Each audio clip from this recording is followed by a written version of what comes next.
name is Phil. I'm the worship leader. Thank you for joining us online on YouTube and on Facebook. I just want to invite you to join us as we enter into a time of worship this morning. And actually, we're going to start with something a little new this morning. And personally, I love this song because it reaches anyone who ever had the boldness to say that they believe. But it also speaks the truth that the grace of God that the grace that God gives has the ability to rewrite our stories no matter where we come from. So I invite you to let's jump into this time of worship. Let's sing along, clap your hands, whatever makes you feel most happy to be in his presence this morning.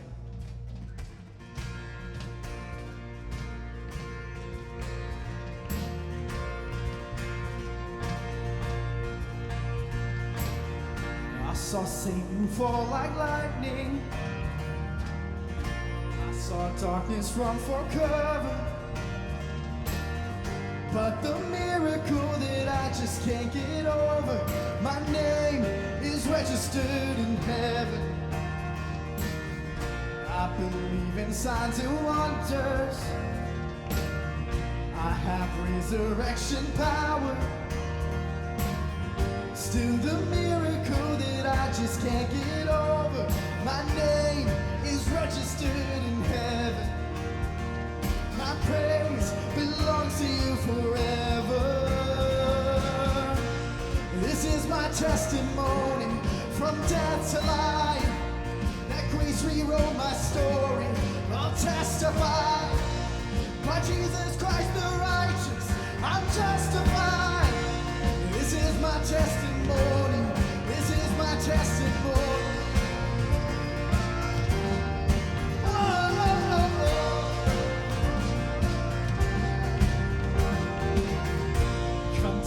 Sons of you started. Our God will finish what he started. Oh, this is my testimony from death to life. That grace rewrote my story. I'll testify by Jesus Christ the righteous. I'm justified. This is my testimony. This is my testimony.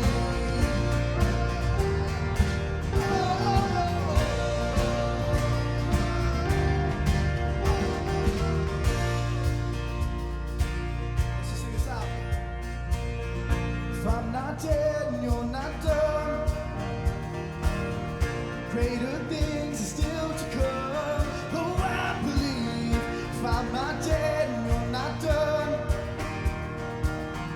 Greater things are still to come. Oh, I believe if I'm not dead and you're not done.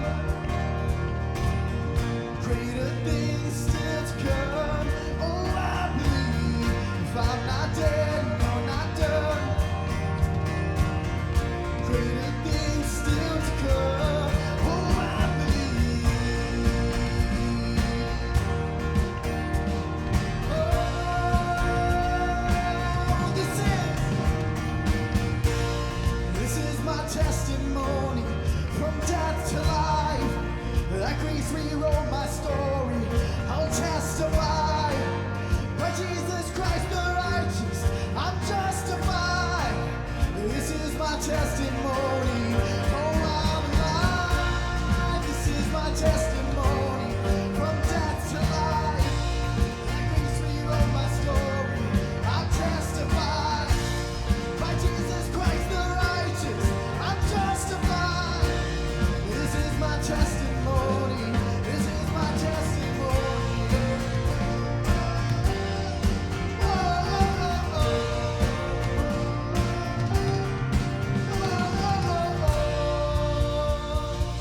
Sing, we trust you.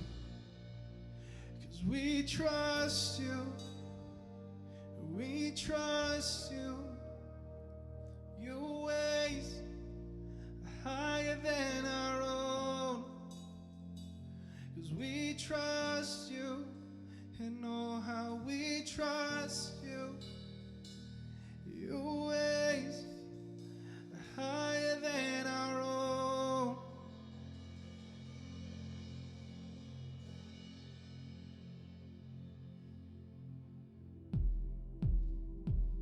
You know, every single day that we go through, we go through our everyday trials. It kind of seems like there's always a new burden. There's always something new that pops up that's kind of unexpected. You don't really know how to handle the situation. The Bible talks a lot about our lives and how we go through trials and we go through times of doubt. But the Bible's also very clear that no matter what we're going through, no matter what we're suffering through, God's always there. He's, no matter what it is, when it's the darkest of times, God's there and he's waiting with open arms. So let this next song that we sing here, let this just be a prayer. And let this be an acknowledgement that you believe God is who he said he is. You believe God is going to do what he said he's going to do. That no matter what you're going through, God's there. So let's be ready and let's be accepting to who God is. And God's ready to accept you who you are, no matter where you've been, what you've been through, and what you're going through. So just let this next song be a prayer about that no matter what you're going through, you're never alone.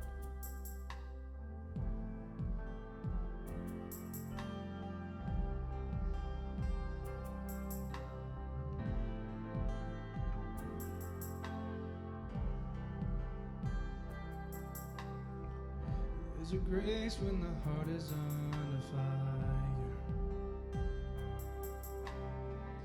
Another way when the walls are closing in. And when I look at the space between where I used to be and this reckoning, oh, I know I will never be alone. There is another in the fire standing next to me. There is another in the waters, holding back the seas. And should I ever need reminding of how I've been set free, there is a cross that bears the burden. There another died for me. There is another in the fire.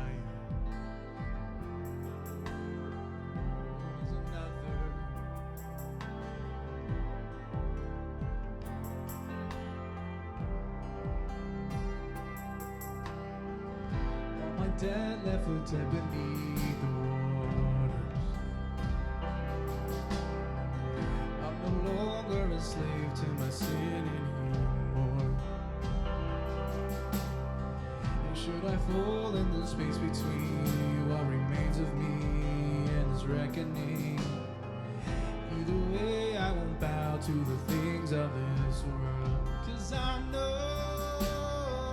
oh, I know another in the fire standing next to me. There's another in the waters holding back the seas. Should I ever need reminding, your power set me free.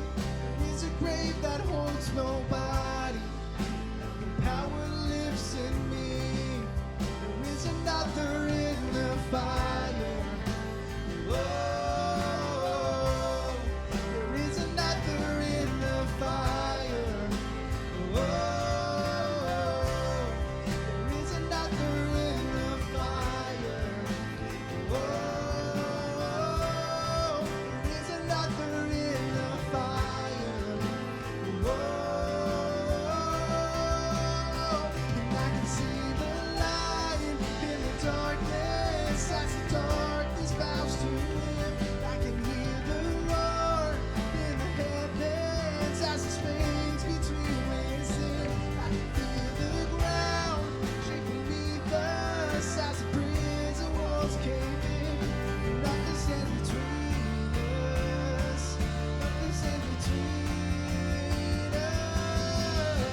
other name but the name that is Jesus.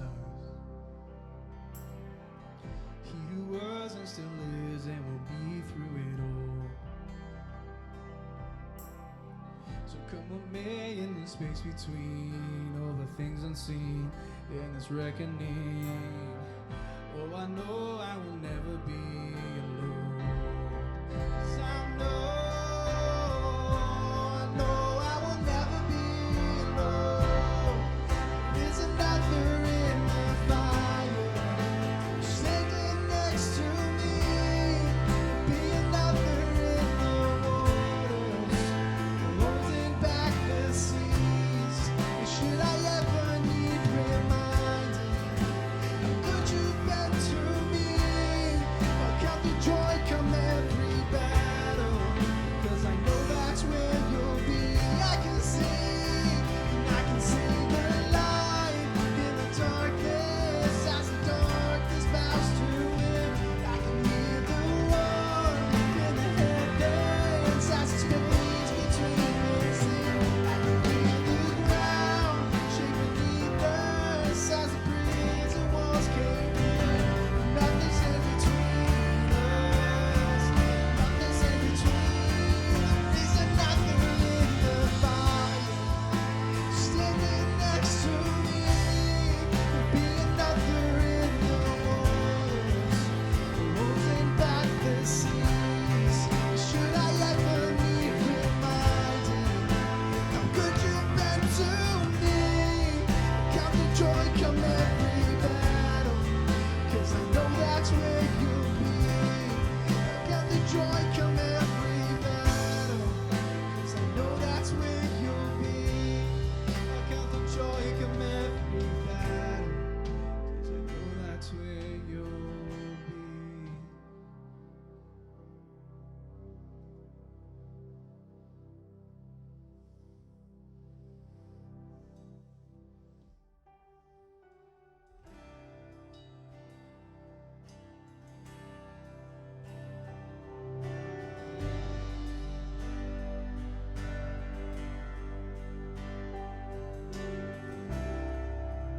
Walking around these walls, I thought by now they'd fall, but you have never failed me yet.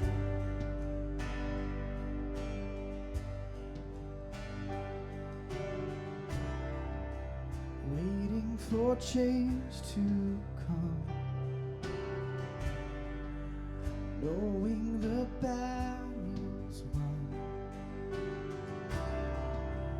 Lord, you have never failed me yet.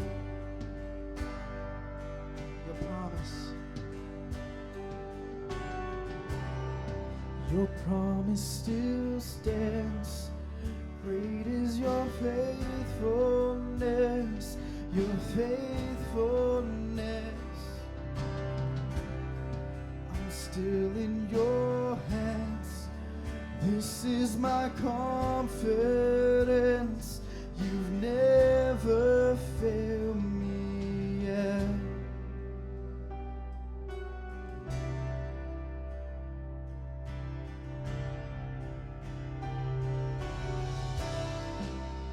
I know the night won't last. Your word will come to pass. My heart will sing your praise again.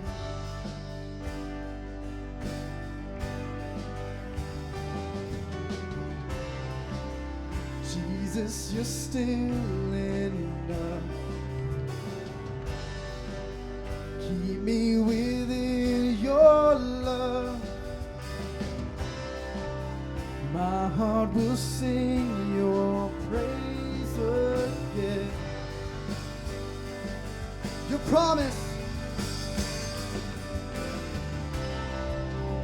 promise still stands. Great is your faithfulness, your faithfulness. I'm still in your hands. This is my confidence. You never failed. Your promise still stands. Great is your faithfulness. Your faithfulness. I'm still in your hands. This is my confidence. You never fail me yet.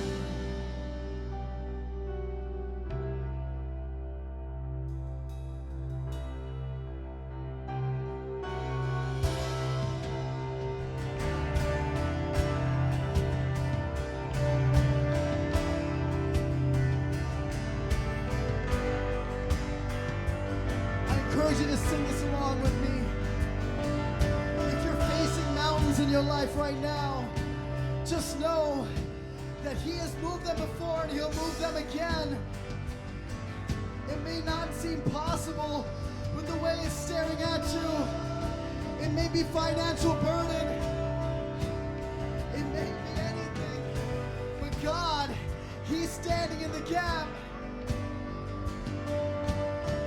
I've seen you move. You move the mountains, and I believe I'll see you do it again. You made a way when there was no way, and I believe I'll see you do it again. I've seen you move. You move the mountains, and I believe I'll see you do it again. You made a way when there was no way, and I believe I'll see you do it again.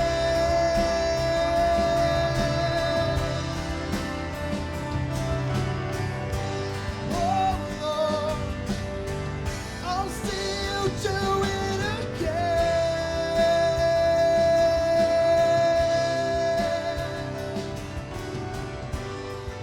Your promise, your promise still stands. Great is your faithfulness, your faithfulness. I'm still in your hands. This is my confidence. You've never failed. Your promise still stands. Great is your faithfulness, your faithfulness. I'm still in your hands. This is my confidence. You've never failed me yet. And I never will forget that you never failed me yet.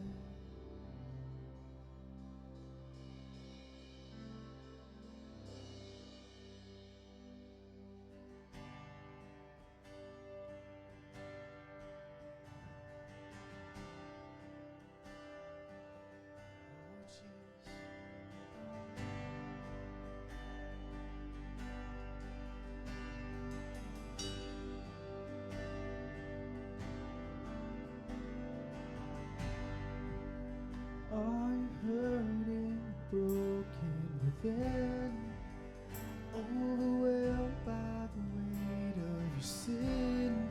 Jesus is calling. Have you come to the end of yourself?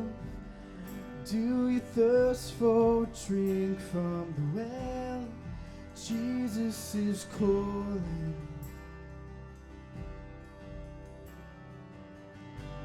Oh, come to the altar. The Father's arms are open wide.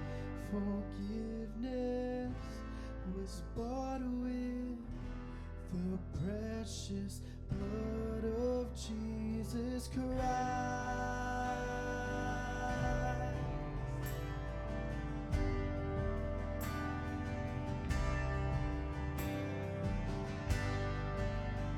Leave behind your regrets and mistakes.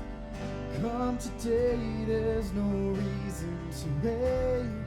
Jesus is calling. Bring your sorrows and trade them for joy. From the ashes, a new life is born. Jesus is calling. Oh, come to the altar. The Father's arms are open wide. Forgiveness was bought with the precious blood of Jesus Christ. Oh, come to the altar. The Father's arms are open wide. Forgiveness was bought with the precious blood of Jesus Christ.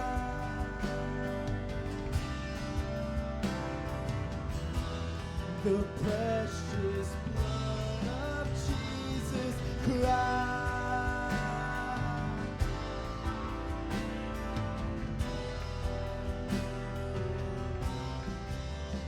What a Savior. Isn't he wonderful? Sing hallelujah. Christ is risen.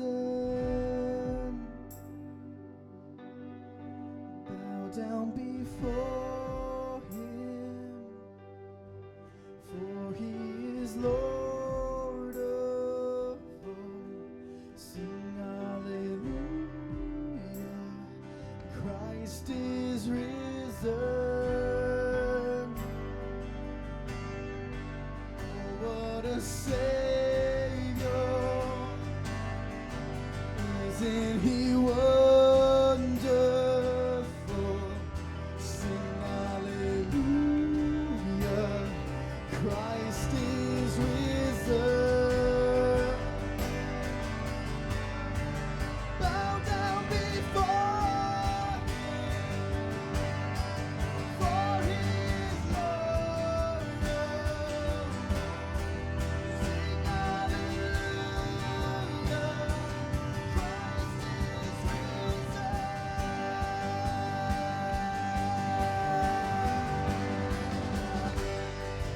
Come to the altar. The Father's arms are open wide. Forgiveness was bought with the precious blood of Jesus Christ. Oh, come to the altar. Father's arms are open wide. Forgiveness was bought with the precious blood of Jesus Christ.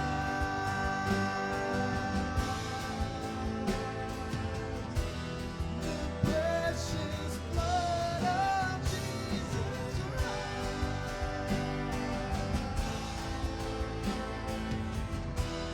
The precious blood of Jesus Christ.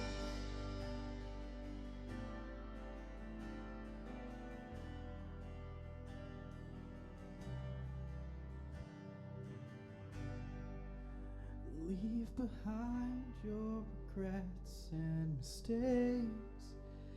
Come today, there's no reason to wait. Jesus is calling.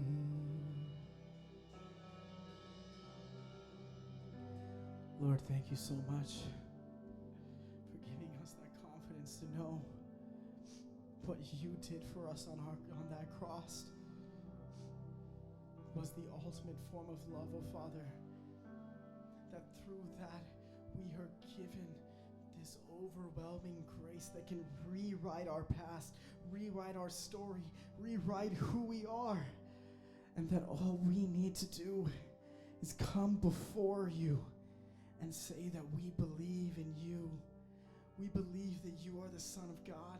We believe that you died for us on that cross. And we may fall, we may not walk the path every single day, oh Father God, but your arms are open for us, oh Lord, that your arms are open. We can walk straight back into your arms saying, Father, please forgive us.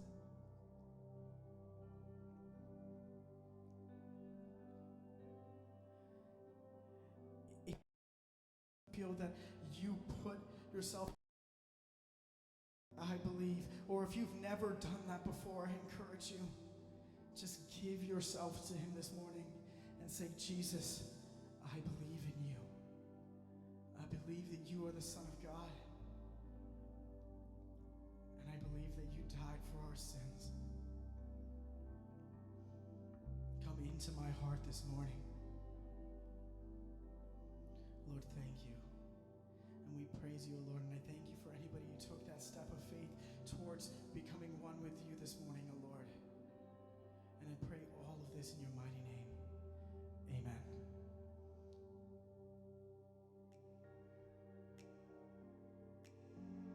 Hey everyone, I'm Chelsea, and I'm the Kids Ministry Coordinator here at Nickel City Church. And I just want to thank you for joining us today online. We are all so glad that you're here. At Nickel City Church, we are passionate about helping each and every person take their next steps in a realer and more genuine relationship with God. That means whether you have been a Christian for 30 years or whether this is your first time ever tuning in to a church service, there is a next step for you to take. There is always more of God to be had, and we truly hope you experience Him in a real way today. We don't want you to only experience God on Sundays, though. Since we can't meet together in person right now for Bible studies or connect groups, we want to make sure you're able to study all week long. That's why we offer you a resource called Right Now Media. It's the world's largest online database for Christian resources, and you have access to it for free. All you have to do is log in. Don't have access? Send us a direct message or comment below, I want Right Now Media, and we'll make sure you have everything you need to sign up. Right Now Media is an incredible tool, and we don't want you to miss out. We also don't want you to miss out on our weekly emails. Are you subscribed to our Nickel City Church email list? If not, let us know. Comment below, sign me up, and we'll reach out to you for your information. We promise we won't do anything sketchy with it, and we won't spam your inboxes. We just want to stay connected, send you exclusive content, and keep you up to date in all the amazing things happening at Nickel City Church. For those of you who give financially, thank you so much for being invested in what's happening at Nickel City Church. Remember, there are 3 easy ways to do this. You can give electronically by visiting us anytime at nickelcitychurch.com or downloading the Nickel City Church app and just clicking on the Giving tab. You can also give by texting the dollar amount you want to give to the number 84321. It's safe, secure, and super easy. If you have any questions or comments, feel free to email us at any time at info@nickelcitychurch.com. We truly love to hear from you. That's all for me this week, guys. Have a happy Sunday, and here's the message.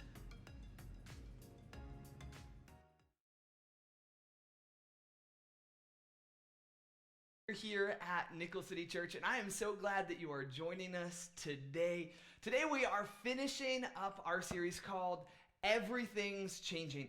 And I've really loved this series. This has been a series that has challenged us to look at the change around us as an opportunity for us to grow. And so I want to encourage you, if maybe you've missed a week, or maybe even if this is your first week tuning in, I would encourage you to go back and watch those ones. You can check them out on YouTube or on our Nickel City Church app.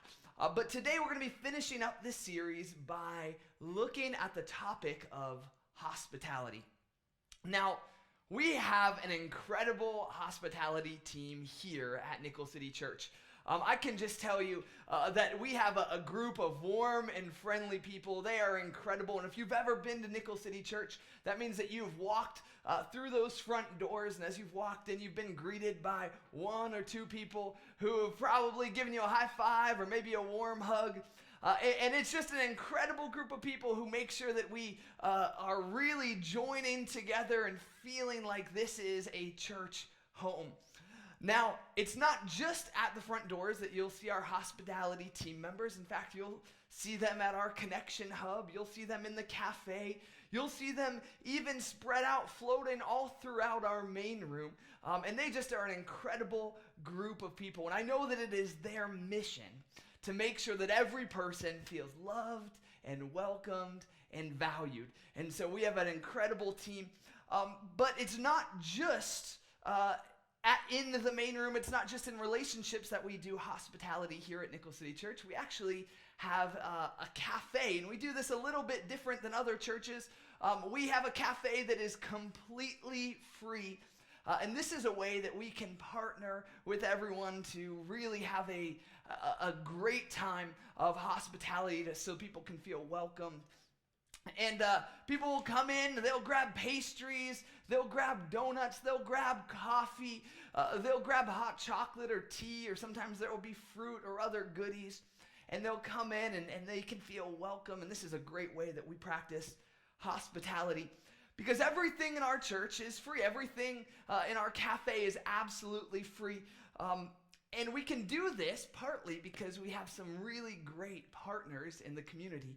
We have people who donate to us, like Tops Markets or Paula's Donuts. So we get croissants and donuts and all these kinds of goodies kind of piled high in a mound. And so it's incredible to come and just feel like you're at home, that you can have as much coffee or as many pastries as you want. You know, we as a church, we want to be a generous church, and we believe in hospitality. So we want every person to feel welcomed and loved. And that really comes through being hospitable and practicing hospitality. Now, what is hospitality? Well, the simplest definition of hospitality that I've heard is that hospitality is using the things that you own to help others experience God's love. I'll say that again. Hospitality is using the things that you own to help others experience God's love.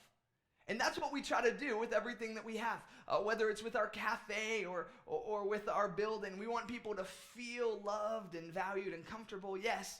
But the most important thing is we want them to experience the full, complete, unconditional love of God. This is why we as a church, we make hospitality a priority. This is why our cafe is free and there's no suggested donation box or other thing like that. Because we want people to experience God, and we want to be free and giving with the things that we have so that people can do that. You know, the Bible says that hospitality is important. In fact, I want to go ahead and look in the Bible, and I want to read a few verses, but I think that we're going to understand the context more if we don't just jump to those verses, but if we look a little bit at the chapter. So if we can scan the chapter beforehand. And so I want to look in Romans chapter 12. Now, Romans chapter 12 is actually, in the beginning, it's a part that we talked about last week as a part of worship. We talked about worshiping God through our actions.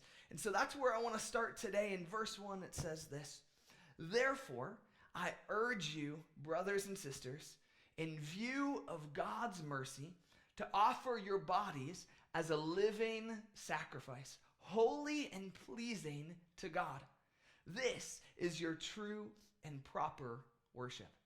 So it talks about how we worship God through our actions. That's the first part of Romans 12. And then as we look at verse 3 through 8, it goes on to tell us how we are all gifted in different ways and how our gifts come from God. And in verse 6, it specifically says that we have different gifts according to the grace given to each of us. If your gift is prophesying, then prophesy in accordance to your faith. If it is serving, then serve. If it is teaching, then teach. If it is to encourage, then give encouragement. If it is in giving, then give generously. If it is to lead, do it diligently. If it is to show mercy, do it cheerfully.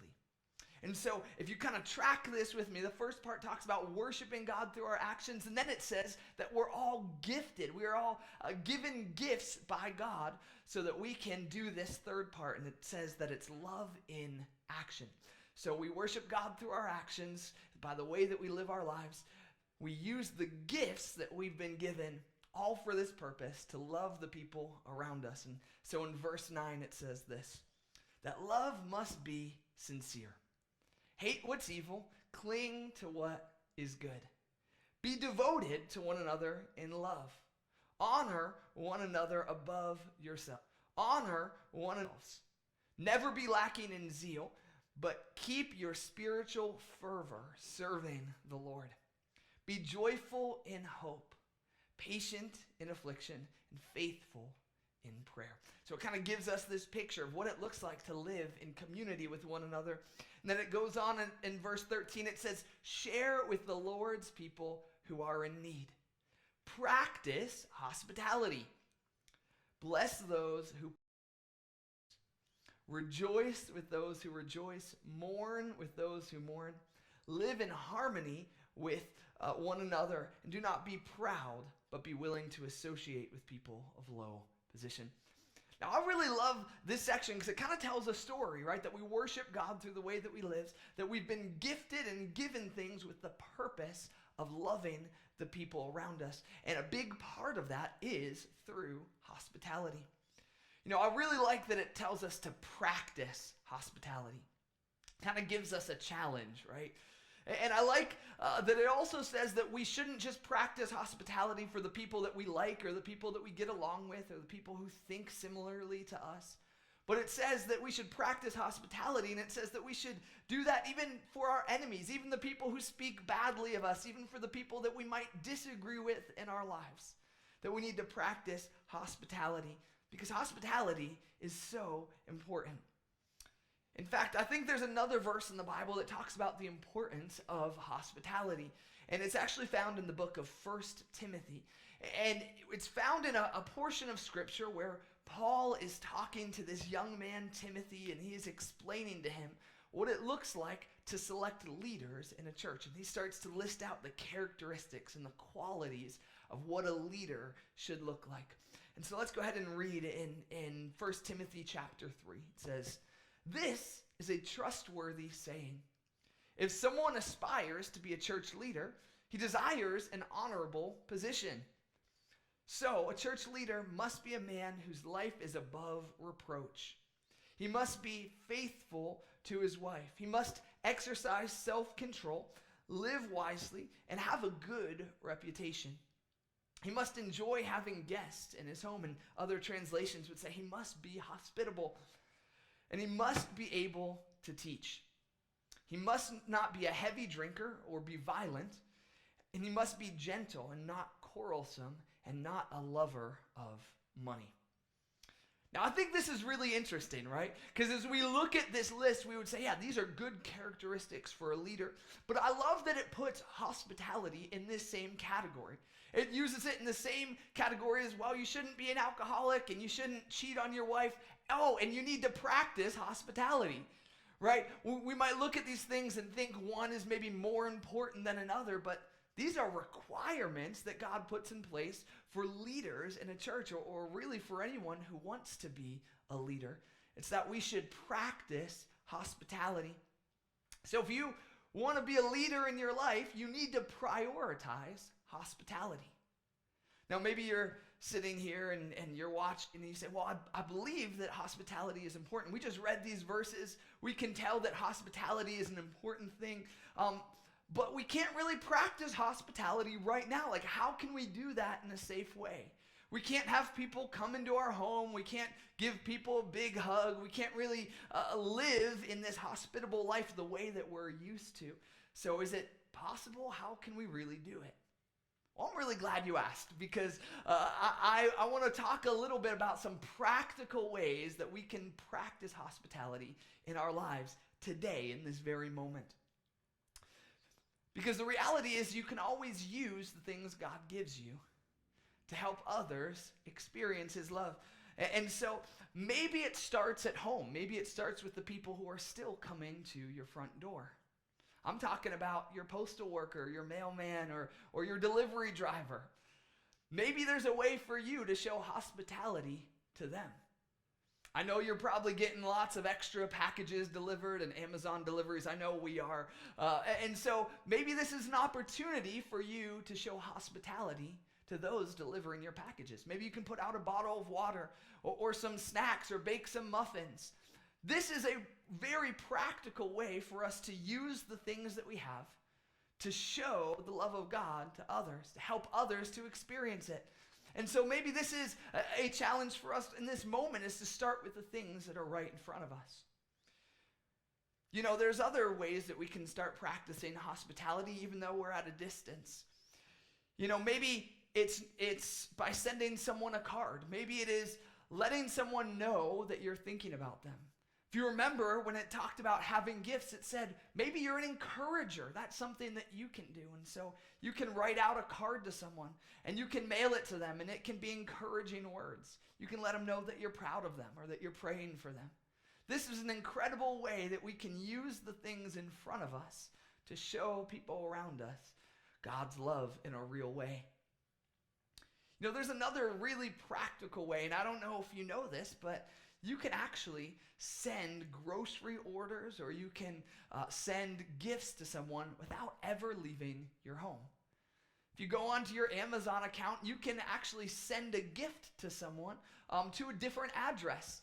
And so you can maybe do some grocery shopping for someone or pick out a gift for someone and send it directly to them without ever leaving your home. In fact, even with Amazon, you can leave a little note on it and it will come with your package. And so this is a very practical way that we can practice hospitality in our everyday lives. See, hospitality doesn't have to be face-to-face necessarily. It just happens when we are faithful to what God has given us and when we use what we have to show others God's love. So with that, I want to give you a challenge. We've ended every week with a challenge, and this week is no different. I want to give you a challenge to practice hospitality in a new way, in a way that might not be normal to you right now, but let's add it into our lives. Let's start practicing hospitality, because hospitality is important to God. So here's what I want you to do. I need your help that if you right now will comment and say, share the love. Maybe you can do a little hashtag share the love, or just comment and post it right now on this stream and say share the love. What we want to do is we want to jump into this challenge together. And this is a challenge to practice hospitality in a way that you haven't done before. Maybe you can use one of these ideas that we talked about, or maybe you can dream up a new way to be hospitable to your neighbors and to your friends and to the people you love. I want to encourage you, though, not just to comment that. If you do comment that, we're going to send you a list of ideas. We're going to send you an email shortly that is going to give you a list of ideas that we brainstormed, that we talked about, ways that we could show hospitality to the people around us.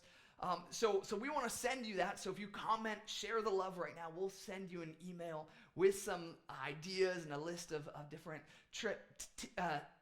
tips and tricks so that we can do this together. But we don't just want to send them to you. In fact, we want your help. We want to hear your ideas. We want to hear how you have showed hospitality this week. So as we join in this challenge together, rather than receiving an email from the church, we want you to email us. If you send your story of how you showed hospitality to someone in a new way, or even how you received hospitality this week, send it to info@nickelcitychurch.com. And what that's going to do, it's going to come directly to us, and it's a chance for us to highlight that or to to send it to others so that they can get new ideas of how to practice hospitality in their everyday lives. So let's be in this challenge together. Comment right now, share the love, and then this week, practice hospitality in a brand new way. And let us know what you did. We want to celebrate, and we want to dream up new ways and ideas with you. So ultimately, it comes down to this, that hospitality is worth doing. And so as we kind of wrap this up, I want to tell a story, because ultimately, hospitality, true hospitality, it comes out of a recognition that everything that we own already comes from God. And so I want to end by telling you a story today. Now, this is a true story. It's a story of two missionaries who went to a small, remote village. And these missionaries, they went down and they were spending time with the villagers there. But they realized quickly that they had a big problem. It's that the villagers kept stealing from them. In fact, they would find items missing from their home all the time. They would even walk through the village and see items of theirs lying in other people's huts and lying all throughout the village.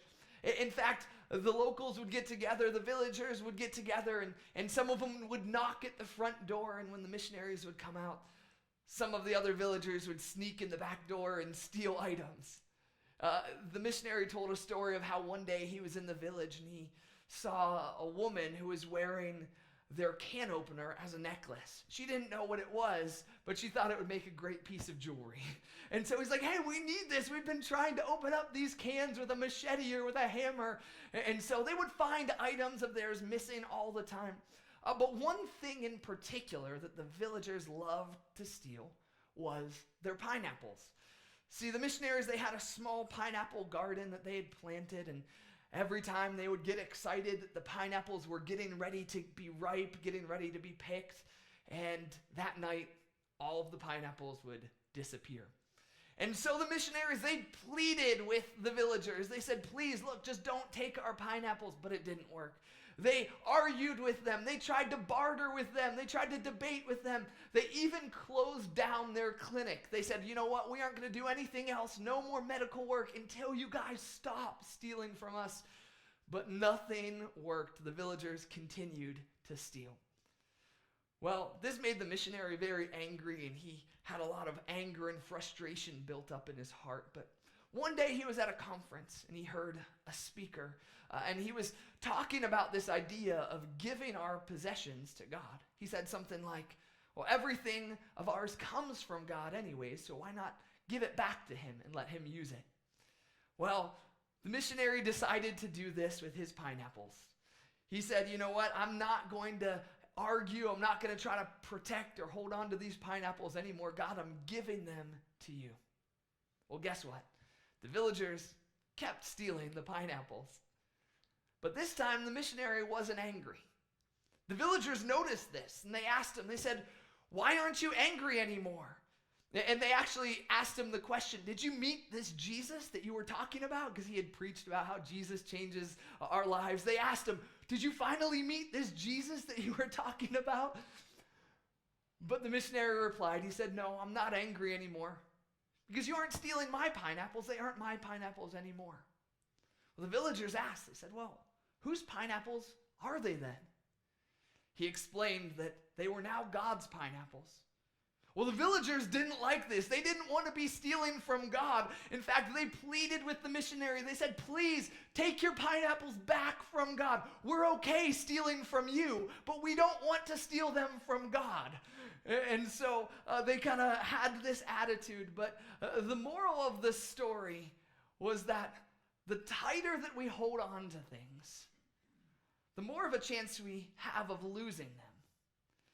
And so with this story of the pineapples, as he gave them to God, he realized that everything that he owned had already come from God. So he simply turned it back over. Now for us in our lives, I think this is a good challenge, and I think this leads us to an attitude of hospitality. Here's the question that I have for you today. Will you give your pineapples to God?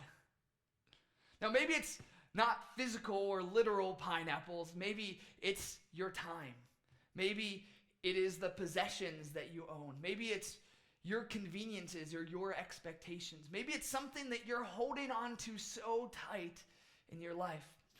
But when we hold on to things, it actually is the opposite of hospitality. And hospitality is important to God. So will you give those things over to God today? And as we let go, as we give God these things, our time and our possessions and our finances and our expectations, God can do incredible things through them. And so will you give your pineapples to God? Because true hospitality, it comes when we recognize that everything we own already comes from God. And when we make this effort to use the things that God has given us to help other people experience his love.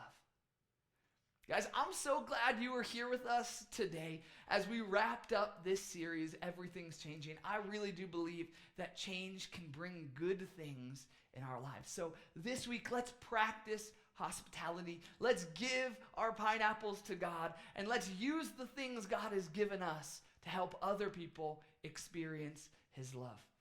I'm so excited to hear the stories of how this is going to happen and what God's going to do in and through your life. So make sure you email us your story of how you showed hospitality to info@nickelcitychurch.com, or you can send us a message on Facebook or Instagram for a chance for us to share that with other people as well.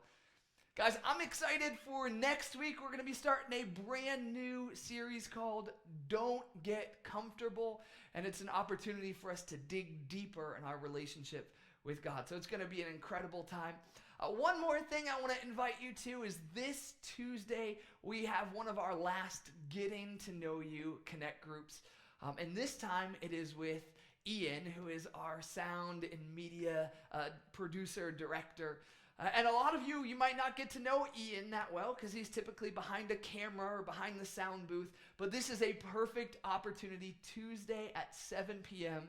For you to ask questions, to get to know Ian a little bit more. We're also going to be doing some Buffalo trivia as well as giving away some gift cards for you. So you don't want to miss out on that. But guys, I'm so glad that you were here. I'm so glad you joined us. Let's practice hospitality and let's continue to look for opportunities to grow in the midst of this change. We love you and we'll see you guys later. Thanks.